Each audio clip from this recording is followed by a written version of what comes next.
नमस्कार किसान भाइयों, स्वागत है आज आपका हमारे YouTube चैनल स्मार्ट खेती विद अभी पर। आज हम बात करेंगे धान की फसल में लगने वाले हल्दी रोग, जिसे कंडुआ रोग भी हम कहते हैं।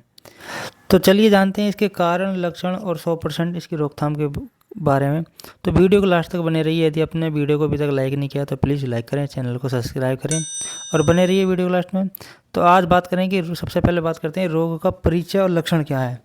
तो देखिए, हल्दी रोग में सबसे ज़्यादा मेन चीज़ होती है कि ये फंगस से फैलता है। जो फफूंद होती है फंगस से फैलता है। यह रोग खासकर जब अधिक होता है, जब मौसम में नमी ज़्यादा हो और हवा चल रही हो, जैसा कि इस समय मौसम चल रहा है, आपको देखने को मिल रहा है। इस रोग में धान की दानों पर सबसे पहले हल्का पीले रंग का, नारंगी रंग का फफूंद दिखाई देता है, जो धीरे धीरे यह दाना फूलने लगता है और बड़े पीले रंग में गेंद जैसी आकृति ले लेता है।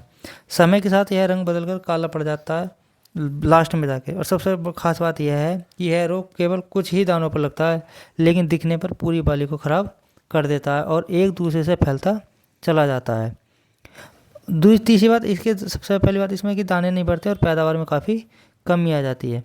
बात करें रोग फैलने के कारण, तो चलिए जानते हैं रोग क्यों फैलता है। देखिए, जब यदि आप अपनी धान की फसल में ज़्यादा नाइट्रोजन का यानी कि यूरिया का प्रयोग करते हैं, तब यह रोग फैलता है। दूसरी चीज़, जब आप लेट बुआई करते हैं, देरी से बुआई करते हैं, या आपकी पौध जो है वो ज़्यादा दिन की है, यानी 25 से 30 दिन के ऊपर यदि आप पौध की रोपाई कर रहे हैं, तब भी यह रोग देखने को मिलेगा।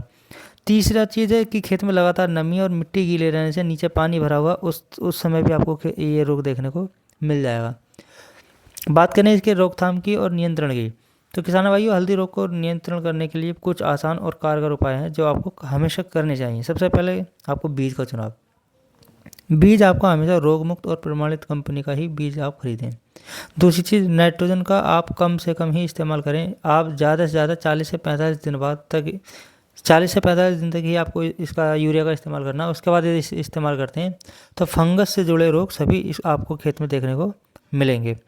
बात करें अब इसके रासायनिक उपचार की, तो इसमें देखिए आप दो दवाइयों का सबसे मैनुअली प्रयोग कर सकते हैं। सबसे पहले आप जो एजेस्ट्रोबिन प्लस टैबुकोनाजोल, जो कस्टोडिया के नाम की से दवाई आती है, प्रत्येक कंपनी अपनी अलग अलग इस नाम से बनाती है। टेक्निकल आपको यही लेना है, एजेस्ट्रोबिन प्लस टैबुकोनाजोल।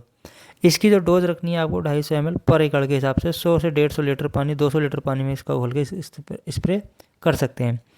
दूसरी दवाई इसमें आप प्रोपिकोनाजोल, जो 25% ईसी के फॉर्म में आती है, इसका भी आप 250 ml पर लीटर 250 ml पर एकड़ के हिसाब से लगभग 100 से 150 लीटर पानी में घोलकर स्प्रे कर सकते हैं। स्प्रे हमेशा सुबह या शाम ही करें। स्टिकर का प्रयोग ज़रूर करें और ध्यान रखें कि पावर स्प्रे से न करें। हाथ या बैटरी वाली अगर स्प्रे करते हैं तो इससे आपको ज़्यादा बेनिफिट मिलता है कि दवाई का पूरा इस्तेमाल होता है। तीसरी भी दवाई का आप इस्तेमाल कर सकते हैं। इसमें आप ले सकते हैं कॉपर ऑक्सीक्लोराइड, जो COC के नाम से आता है। लगभग 350 से 500 ग्राम प्रति एकड़ के हिसाब से 200 लीटर पानी में मिलाकर स्प्रे कर सकते हैं।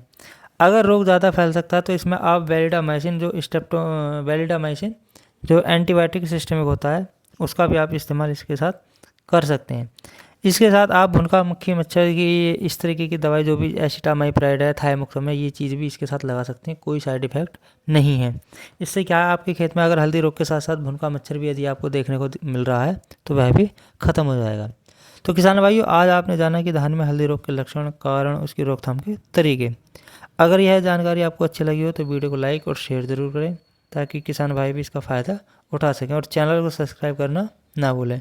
हम फिर मिलेंगे खेती बाड़ी से जुड़ी हुई नई और उपयोगी जानकारी के साथ। तब तक के लिए नमस्कार, जय हिंद, धन्यवाद।